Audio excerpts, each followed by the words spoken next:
आज की जो क्लास है वो है अस्थाई पवन के बारे में। अस्थाई पवन यानी परमानेंट विंड। चलिए जल्दी से हम लोग इसमें आज सीखने वाले हैं अस्थाई पवन के बारे में। पवन कितने तरह की होती है? तो पवन 3-4 प्रकार की होती है, जिसमें सबसे पहले होती है अस्थाई पवन, फिर मौसमी पवन, फिर यहाँ पे स्थानीय पवन। इसके अलावा एक दैनिक पवन और जेट स्ट्रीम के बारे में हम लोग जानते हैं। एक बार याद करा दें आपको, जीगूका पे आपका जीएस का टारगेटेड बैच कोर्स उपलब्ध हो चुका है, तो आप उसके बारे में जानते हैं। मैं काफ़ी बार उसके बारे में चर्चा कर चुका हूँ। आज की जो क्लास है ये अस्थाई पवन से रिलेटेड क्लास है। अस्थाई पवन, अस्थाई पवन यानी परमानेंट विंड। परमानेंट विंड पवन क्या होती है? तो गतिशील वायु को पवन कहा जाता है, जो हाई प्रेशर से लो प्रेशर की ओर चलती है। इस बारे में हमने कहा था, पृथ्वी सतह पर यदि कोई गर्म स्थान है तो यहाँ से हवाएं गर्म होकर ऊपर उठ जाती हैं, और यदि कोई ठंडी स्थान है तो वहाँ हवाएं भारी होकर नीचे बैठ जाती है। अब चूंकि हवाएं ऊपर जा रही है तो यहाँ निम्न वायु दाब केंद्र का विकास होता है, जबकि पवन नीचे आ रही है तो यहाँ हाई प्रेशर बेल्ट का विकास होता है। हाई मतलब उच्च दबाव। अब यहाँ हवाएं ज़्यादा हो जाती है, जबकि यहाँ हवाएं ऊपर जाने के कारण इस जगह पर हवाएं कम हो जाती है। इस कारण यहाँ अधिक से कम की ओर हवाएं दौड़ कर आती है, जिसे हम लोग विंड कहते थे, यानी पवन कहते थे। पृथ्वी पर कहीं भी पवन का विकास होता है तो ठीक इसी प्रकार से पवनों का विकास होता है। तो अस्थाई पवन भी सेम इसी प्रकार से विकसित होती है।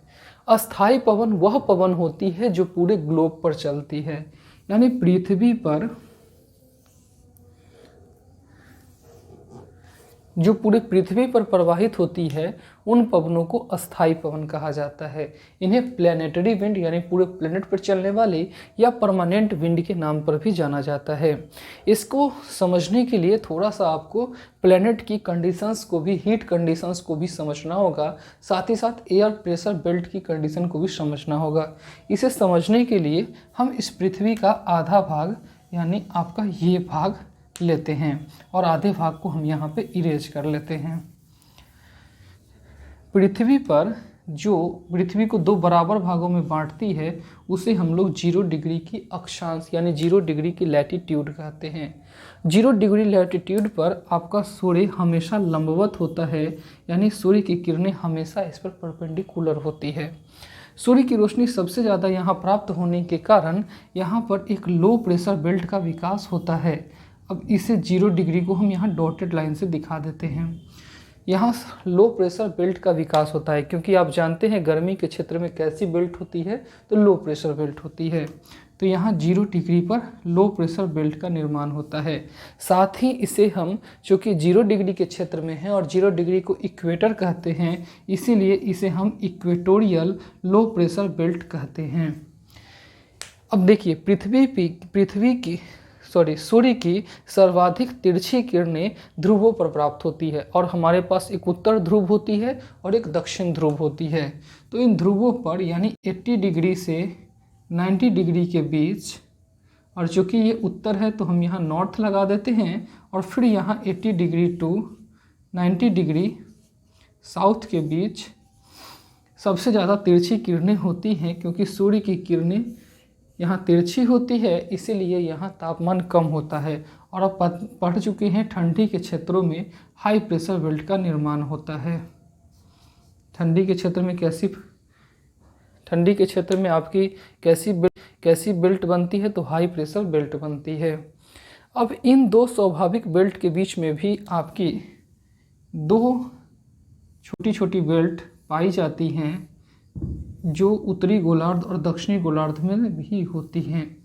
इनका विकास गतिशील कारकों के चलते होता है, यानी अगर देखा जाए तो यहाँ 0 डिग्री से जो हवाएं ऊपर उठती हैं, ये एक समय के बाद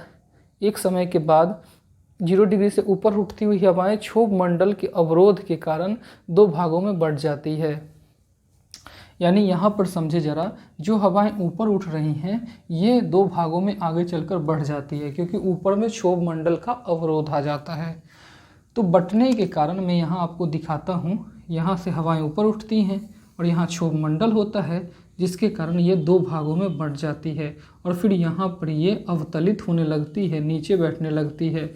और जहाँ हवाएं नीचे बैठती है वो हाई प्रेशर का बेल्ट होता है, तो इसके बीच में हाई प्रेशर बेल्ट का निर्माण होता है, हाई प्रेशर बेल्ट का निर्माण होता है। और इसे हम लोग सब ट्रॉपिकल हाई प्रेशर बेल्ट कहते हैं।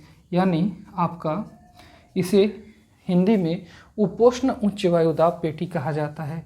क्या कहा जाता है? उपोष्ण उच्च वायुदाब पेटी। उच्च वायुदाब पेटी यहाँ पे बनता है दोनों जगह पर। अब दो हाई प्रेशर के बीच में एक स्वाभाविक रूप से लो प्रेशर बेल्ट मिलेगा और इसे हम लोग कहते हैं सब पोलर लो प्रेशर बेल्ट। और यहाँ भी बन जाएगा आपका सब पोलर लो प्रेशर बेल्ट, यानी इसे हिंदी में उपध्रुवीय निम्न वायुदाब पेटी कहते हैं। उपध्रुवीय निम्न वायुदाब पेटी या उपध्रुवीय लो प्रेशर कहते हैं। ठीक है, तो यहाँ पर इस तरीके से हमें प्राप्त हो जाती है।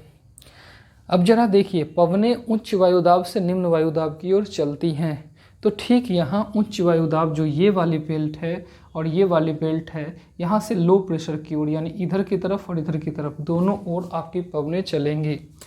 तो इस हाई प्रेशर से यहाँ जो पवनें चलती हैं और यहाँ जो पवनें चलती है, इसे हम ट्रेड विंड यानी आपका व्यापारिक पवन कहते हैं।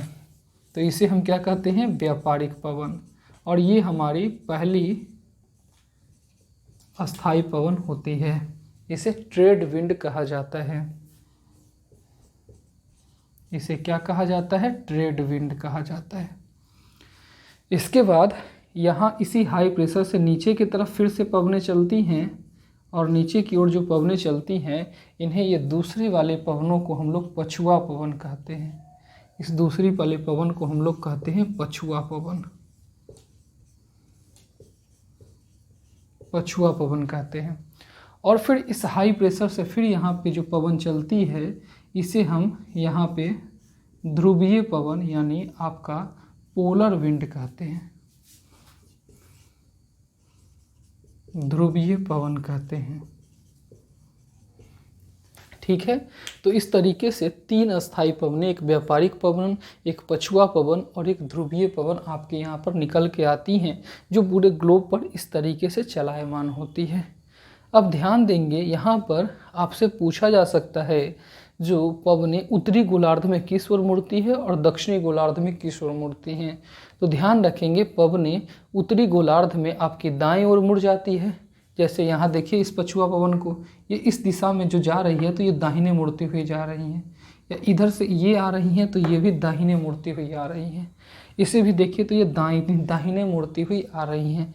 यानी उत्तरी गोलार्ध में, यानी आधा 0 डिग्री से लेकर ऊपर का जो ये आधा भाग है, यहाँ पवनें दाईं ओर मुड़ रही हैं। जबकि दक्षिणी गोलार्ध की बात करें तो इनमें पवनें बाईं ओर मुड़ जाती हैं। तो ये भी ध्यान रखेंगे, अस्थाई पवनें उत्तरी गोलार्ध में यानी नॉर्दर्न हेमिस्फीयर में आपकी राइट साइड मुड़ जाती हैं और ये सदर्न हेमिस्फीयर में आपकी लेफ्ट साइड मुड़ जाती हैं। साथ ही साथ अगर आपसे पूछा जाए व्यापारिक पवन कहाँ से कहाँ चलती है, तो आप बताइए व्यापारिक पवन उपोष्ण उच्च वायुदाब पेटी से विषुवतीय निम्न वायुदाब पेटी की ओर चलती है। देखिए यहाँ पे सब ट्रॉपिकल हाई प्रेशर से ये इक्वेटोरियल लो प्रेशर की ओर आ रही है। यहाँ भी यही है, सब ट्रॉपिकल हाई प्रेशर से इक्वेटोरियल लो प्रेशर। और 1 नंबर की जो पवन है वो है आपका ट्रेड विंड या व्यापारिक पवन। इसका नाम अरब नाविकों द्वारा रखा गया था क्योंकि वो इसी के सीजन में भारत के साथ व्यापार करने के लिए आते थे। दूसरी जो पछुआ पवन है, ये सब ट्रॉपिकल हाई प्रेशर से सब पोलर लो प्रेशर की ओर जा रही है, यानी उपोष्ण उच्च वायुदाब से उपध्रुवीय निम्न वायुदाब पेटी की ओर जा रही है। आप नीचे भी देख सकते हैं, ये सेम इसी दिशा का और इसी आपका बेल्ट का अनुसरण कर रही है। इसके बाद अगर ध्रुवीय पवन की बात किया जाए तो ध्रुवीय पवन ध्रुवीय हाई प्रेशर से यानी पोलर हाई प्रेशर से सब पोलर लो प्रेशर की ओर जा रही है, यानी ध्रुवीय उच्च वायुदाब से ये उपध्रुवीय निम्न वायुदाब पेटी की ओर जा रही है। तो ये यहाँ पे पवन होती हैं जिनके बारे में आपकी बातें होती है। अगर किसी भी पवन की दिशा निकालनी हो तो इसकी दिशा हम यहाँ निकाल सकते हैं, ऊपर उत्तर, नीचे दक्षिण, इधर पूर्व, इधर पश्चिम।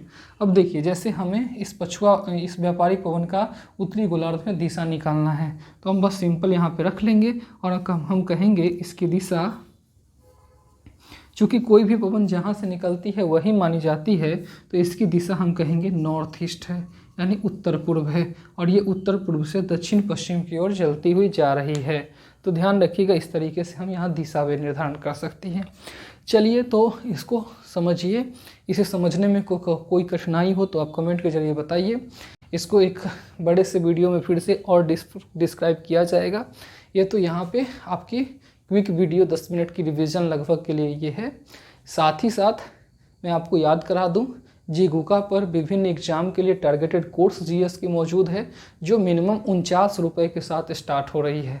तो आप उसे भी परचेज करके किसी खास एग्ज़ाम की स्पेसिफिक तैयारी कर सकते हैं और उससे रिलेटेड तमाम जीएस की चीज़ों को पा सकते हैं। तो मैं हूं आपके साथ सुमन शाह सर, जीगूका पर आज के लिए बस इतना ही। फिर मिलते हैं अगली क्लास में, तब तक के लिए बहुत बहुत धन्यवाद।